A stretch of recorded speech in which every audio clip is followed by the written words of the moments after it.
Bismillahirrahmanirrahim. Halo, assalamualaikum warahmatullahi wabarakatuh. Salam santun dan salam sejahtera. Jumpa lagi di channel Sigit Nurwanto.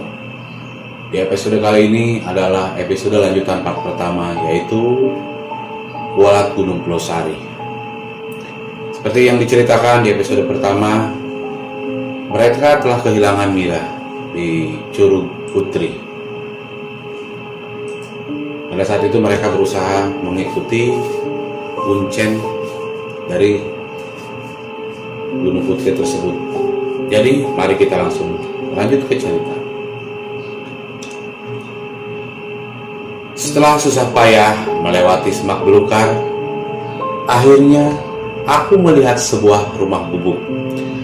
Bangunan itu sepertinya terbengkalai. Biliknya dirambati tanaman liar. Itu gubuk kecil yang entah semula dijadikan tempat apa. Di depan gubuk itu ada dua gundukan tanah seperti kuburan. Namun aku tidak bisa memastikan kalau gundukan itu memang kuburan manusia atau bukan. Pintu gubuk sudah tidak ada engselnya. Pak Jaro menggeser pintu itu, lalu mempersilahkan kami masuk. Eldi dan Ricky masuk ke dalam gubuk. Sementara aku berdiri di depan pintu dengan perasaan ragu. Bagaimana mungkin aku bisa mempercayai orang yang baru saja aku kenal? Aku sangat curiga pada lelaki tua itu. Kamu kenapa? Kata Pak Jaro. Aku diam. Mataku memperhatikan gubuk yang sudah lapuk itu.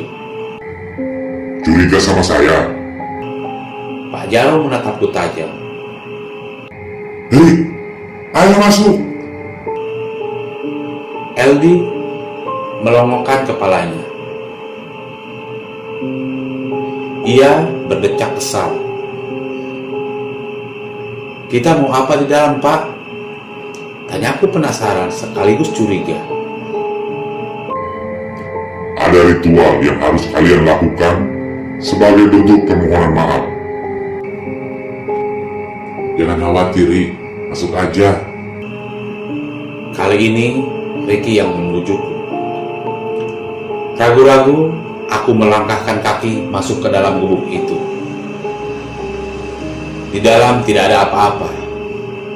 Gubuk hanya beralaskan tanah yang lembab. Pak Jaro meminta kami untuk melingkar. Ia kemudian memejamkan mata, menarik napas dalam-dalam, lalu bergumam membacakan mantra yang tak apa. Aku tidak bisa mendengarkannya dengan jelas. Teman kalian itu kualat. Kalian juga akan kena imbasnya. Malam ini kalian harus menginap dulu di sini. Saya akan lanjutkan ritual di Curug Putri agar kalian semua selamat. Bagaimana dengan pacar saya, Pak? Tanya Eli dengan wajah khawatir. Nanti setelah ritual, dia pasti kembali. Malam semakin larut. Pak Jaro dari tadi sore meninggalkan kami di gubuk ini. Kami semua menggelar tikar dan menyalakan lampu LED. Eli dan Ricky tidur dengan pulas. Sementara aku tak sama sekali mengantuk.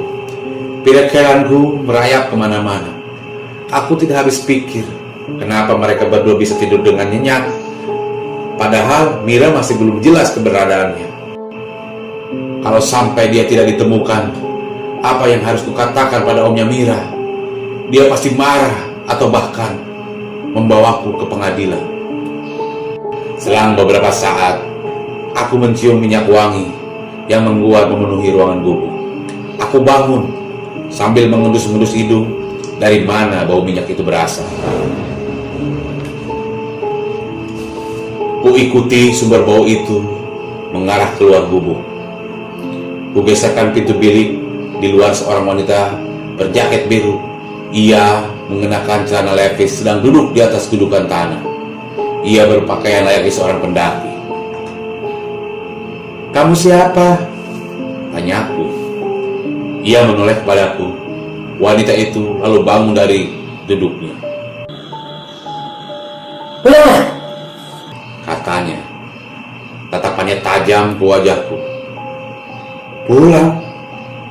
Aku mengerut dahi. Dari dalam gubuk tiba-tiba terdengar suara gaduh. Segera aku masuk kembali. Aku sangat terkejut saat menyadari kalau Ellie tidak ada di tempat tidurnya. Kubangunkan Ricky, masih dalam keadaan mengantuk. Ia mengenakan kembali kacamatanya. Kenapa, Ring? "Ellie kemana?" Aku panik. Hah? Bukannya tadi saya di sini? Ricky malah balik tanya. Sayup-sayup aku mendengar suara arak-arakan dari jauh. "Lu dengar itu?"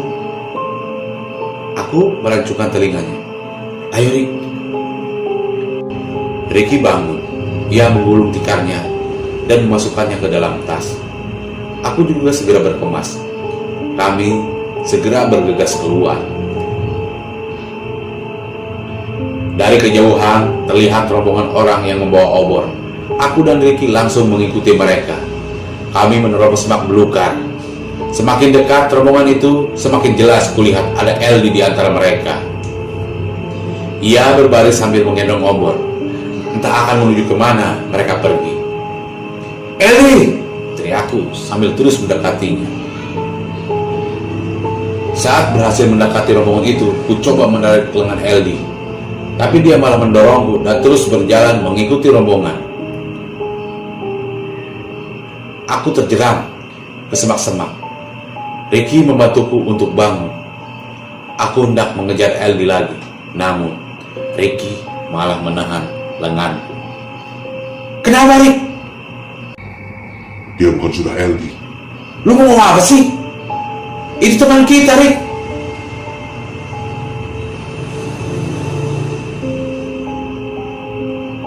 Dia mau dibawa setan.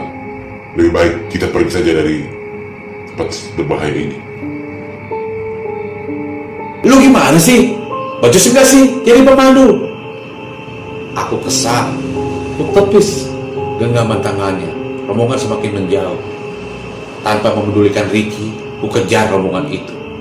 Mereka berhenti di tepi jurang, kemudian duduk sila di sana. Hanya Ellie yang berdiri. Ia melangkahkan perlahan kakinya ke tepi jurang. "Ellie, jangan!" Tak sempat aku meraih tubuhnya. Ellie menjatuhkan dirinya sendiri ke dalam jurang tersebut. Napasku terengah-engah. Kusorotkan senter ke dalam jurang untuk mencari tubuh Ellie.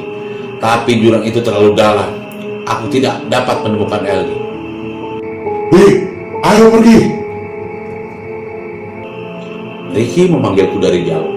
Rombongan lelaki yang sedang duduk sila di sekeliling menerapku dengan tatapan tajam. Mereka sepertinya marah kepadaku. Segera aku meninggalkan tempat itu. Kami melanjutkan perjalanan. Daerah ini sangat tidak aman lagi bagi kami. Kalau kami menunggu Pak Jaro, aku yakin akan sesuatu hal buruk yang terjadi pada kami. "Kita kemana, Rick?" Aku sangat takut.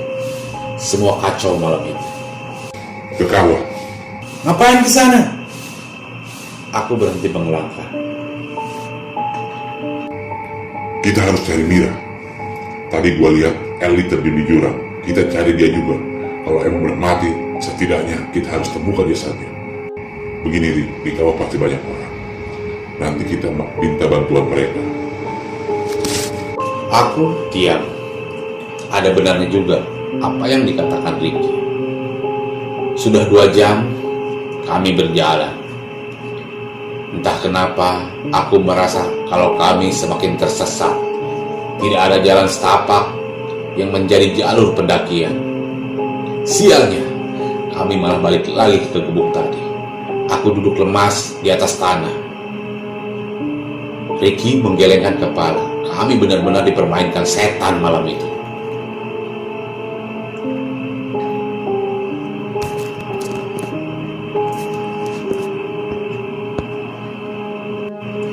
Ricky, kenapa kita balik lagi ke gubuk ini?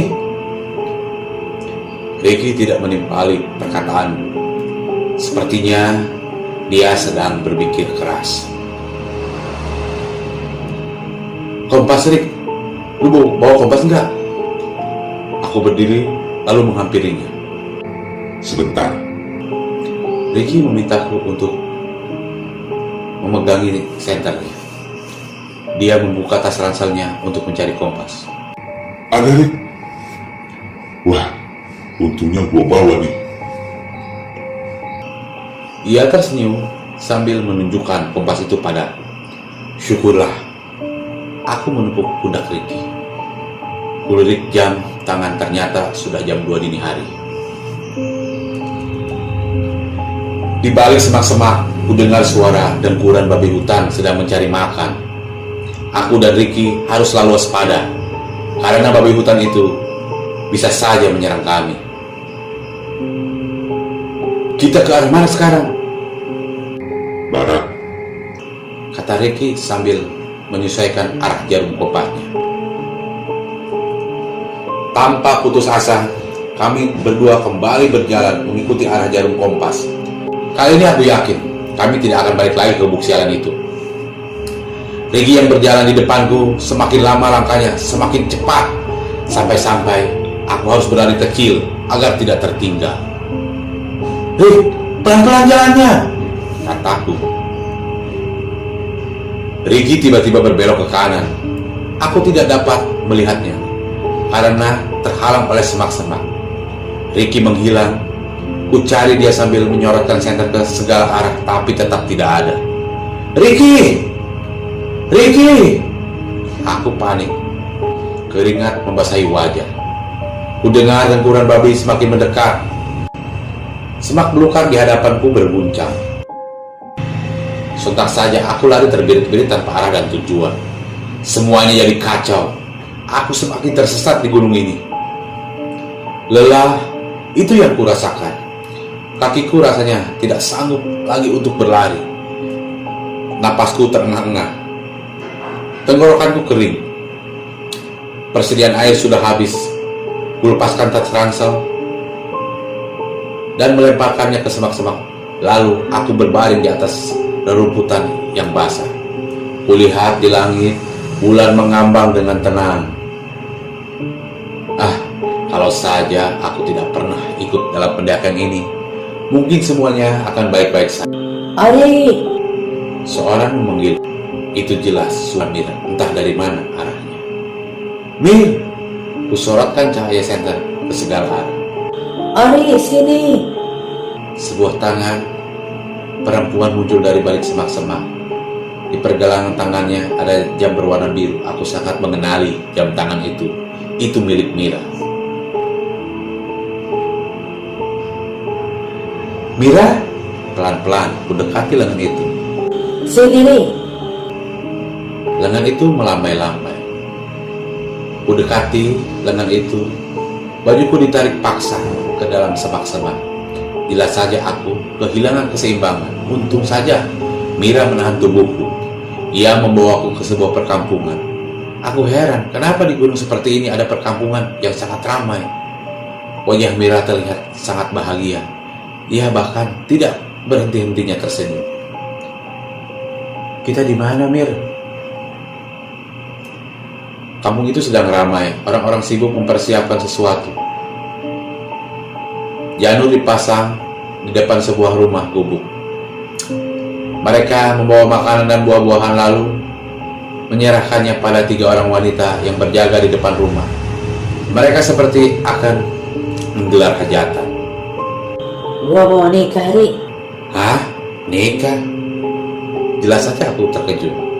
Iya, malam ini. Mira menatapku sambil tersenyum. Ayo, gua kenalin sama calon suami gua. Dia ganteng banget. Mira menarik lengan. Enggak, Mir, kita harus pulang. Sadar, Mir, ini pasti bukan alam kita. Aku memunjuknya, tapi Mira sepertinya tidak peduli pada ucapanku. Dia membawaku ke rumah gubuk. Tempat hajatan akan digelar. Aku dan Mira masuk melalui pintu dapur. Di dalam sana banyak sekali wanita tua yang sedang sibuk masak. Mereka menoleh ke arahku sambil tersenyum ramah. Mira kemudian membawaku ke dalam kamar. Di dalam ruangan yang temaram, karena hanya ada lampu canting yang menjadi penerang. Kenalin, itu calon suami gua. Aku terkejut melihat sosok makhluk besar dengan duduk memandangi lampu canting. Sosok itu berbulu hitam, matanya merah menyala, kukunya panjang dan juga bertaring. Astaga, Mira, ayo pulang. Ku tarik paksa lengan Mira. Itu jelas genderuwo. Mira mau menikah dengan genderuwo. Apa-apaan ini?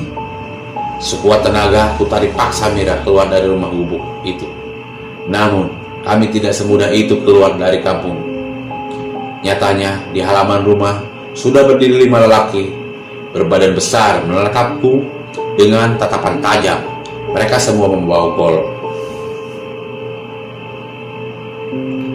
Apa yang harus kulakukan?